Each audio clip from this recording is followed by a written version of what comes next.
अस्सलाम वालेकुम दोस्तों, मैं हूं असलम आलम और आप देख रहे हैं गल्फ एक्सपर्ट। दोस्तों, ये वीडियो बहुत ही ज़्यादा इन्फॉर्मेटिव होने वाली है, तो इस वीडियो को लास्ट तक ज़रूर देखें। ये वीडियो खास करके उन लोगों के लिए बहुत ही ज़्यादा इन्फॉर्मेटिव होने वाली है जो कि हाल फिलहाल कतर जाने वाले हैं, चाहे वो इकामा पर जाए या ये कि कतर का वीज़ा लेकर के जाए। साथ ही साथ इस वीडियो में आप लोगों को ये भी जानकारी मिल जाएगी कि अभी कतर का वीज़ा इशू हो रहा है या नहीं हो रहा है, और ये कि लोग कतर जा रहे हैं या नहीं जा रहे हैं न्यू वीज़ा पर, और कतर जाने के टाइम में आपके पास में क्या क्या डॉक्यूमेंट होना चाहिए।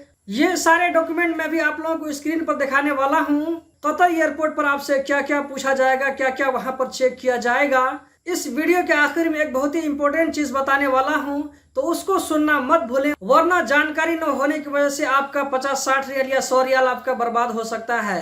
क्योंकि 2-3 दिन पहले मेरे एक बहुत ही करीबी आदमी कतर गए हैं, तो उन्हीं का एक्सपीरियंस मैं आप लोगों के साथ में शेयर करने वाला हूं कि जाने के टाइम में PCR टेस्ट चाहिए या नहीं चाहिए, और जाने से पहले जो हैदराबाद वेबसाइट पर फिल करना पड़ता है ये जरूरी है या नहीं है।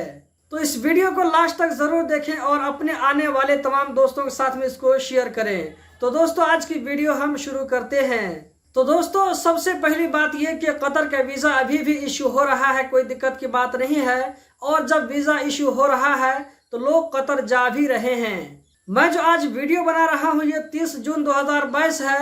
26 जून को एक मेरे बहुत ही करीबी आदमी कतर गए हैं।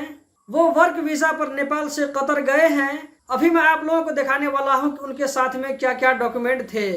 तो कतर जाने के टाइम में जो जो डॉक्यूमेंट उनके साथ में थे, वो नेपाल से कतर जा रहे थे, तो वो डॉक्यूमेंट कुछ इस तरह थे। पहले नंबर पर है एग्रीमेंट, उनकी और कंपनी के दरमियान जो एग्रीमेंट बनता है वो एग्रीमेंट कॉपी आप देख सकते हैं। और दूसरे नंबर पर है वीज़ा कॉपी, आप ये देख सकते हैं कतर का वीज़ा कॉपी। आपको आप भी अगर प्रिंट करेंगे तो आपको इसी तरह नज़र आएगा। मैंने इसको जगह जगह इसको हाइड कर दिया है ताकि किसी तरह कोई प्रॉब्लम ना हो। यहाँ पर तीसरे नंबर पर है ये जो है क्वारंटीन का पेपर है, जो आप कतर में पहुँचने के बाद में क्वारंटीन रहेंगे तो वहाँ आपको इसका पेपर साथ में लेकर के जाना होगा। इसको मैंने जगह जगह हाइड कर दिया है ताकि कोई दिक्कत ना हो। चौथे नंबर पर जो पेपर है, यहाँ पर नेपाल में श्रम का काम होता है, तो श्रम का काम भी आपको करवा करके जाना होगा। ये पेपर भी आपको अपने साथ में लेकर के जाना होगा, क्योंकि काठमांडू एयरपोर्ट पर ये सारा डॉक्यूमेंट चेक किया जाता है। उसके बाद पाँचवें नंबर पर जो पेपर है ये है, आप देख सकते हैं कतर एयरवेज का जो फ़्लाइट टिकट है, ये टिकट आप यहाँ पर देख सकते हैं। इसके बाद हम आगे देखते हैं, ये छठा नंबर पर जो है जो पेपर उसके साथ में थे, तो ये है नेपाल में वैक्सीन लगाने की सर्टिफिकेट। आप देख सकते हैं नेपाल में सर्टिफिकेट इसी तरह मिलती है जो आप स्क्रीन पर देख सकते हैं। तो दोस्तों, यही सारे डॉक्यूमेंट थे जो कि नेपाल एयरपोर्ट पर जाने के टाइम में चेक किए गए थे। इसमें आपको PCR सर्टिफिकेट और एहतराज वेबसाइट पर जो रजिस्टर करते हैं वो भी आपको नज़र नहीं आ रहा होगा। तो दोस्तों, अभी तक जो आप लोगों ने वीडियो देखा है इससे आप लोगों को समझ में बात आ गई होगी, ये चीज़ क्लियर हो गई कि हर फ्लाइट में PCR टेस्ट ज़रूरी नहीं है। ये जो मेरे रिलेटिव गए थे 26 जून 2022 को, इनकी फ्लाइट कतर एयरवेज थी, तो इनसे मैंने पूछा कि कतर में आपको PCR टेस्ट के बारे में नहीं पूछा गया, तो उनका कहना था कि PCR टेस्ट के बारे में नहीं पूछा गया। मैं यहाँ पर आप लोगों को एक सजेशन देना चाहूँगा, वो ये कि हर फ्लाइट का अपना अपना रूल होता है। तो जाने से पहले आप जिस फ्लाइट के ज़रिए कतर जा रहे हैं आप कन्फर्मेशन मालूम कर लें कि PCR टेस्ट चाहिए या नहीं चाहिए, ये आपको खुद देखना पड़ेगा। ऐसा ना हो कि PCR टेस्ट न होने की वजह से आपकी फ़्लाइट कैंसिल हो जाए। और दूसरी चीज़ जो समझ में आती है वो ये कि जाने से पहले एतराज़ वेबसाइट वो उसको भी फिल करना ज़रूरी नहीं, ये भी कंपलसरी नहीं है।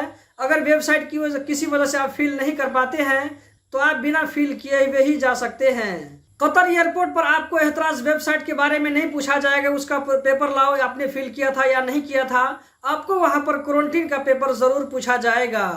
तो दोस्तों, लास्ट की जो जरूरी बात है वो ये कि जब आप एयरपोर्ट से बाहर निकलेंगे तो आपको बहुत सारे टैक्सी वाले नजर आएंगे जो कि आपको बोलेंगे कि गाड़ी में बैठो, हम आपको होटल तक पहुंचा देंगे जहां पर आपने क्वारंटीन बुक किया हुआ है। तो आपको यहां पर यह चीज ख्याल रखना है कि करवा जो टैक्सी है, करवा टैक्सी के अलावा आपको कोई दूसरा टैक्सी नहीं लेना है, क्योंकि करवा टैक्सी के अलावा अगर कोई दूसरा आप टैक्सी लेते हैं तो उसका आपको रेंट देना होगा।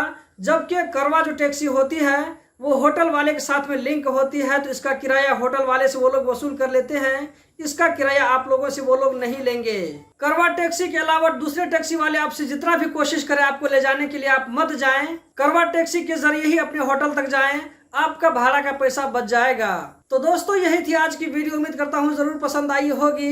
इस तरह की इन्फॉर्मेटिव वीडियो देखते रहने के लिए अगर आप इसको फेसबुक पर देख रहे हैं तो पेज को लाइक और फॉलो करें, आगे भी शेयर करें। इस वीडियो को देखने का बहुत बहुत शुक्रिया।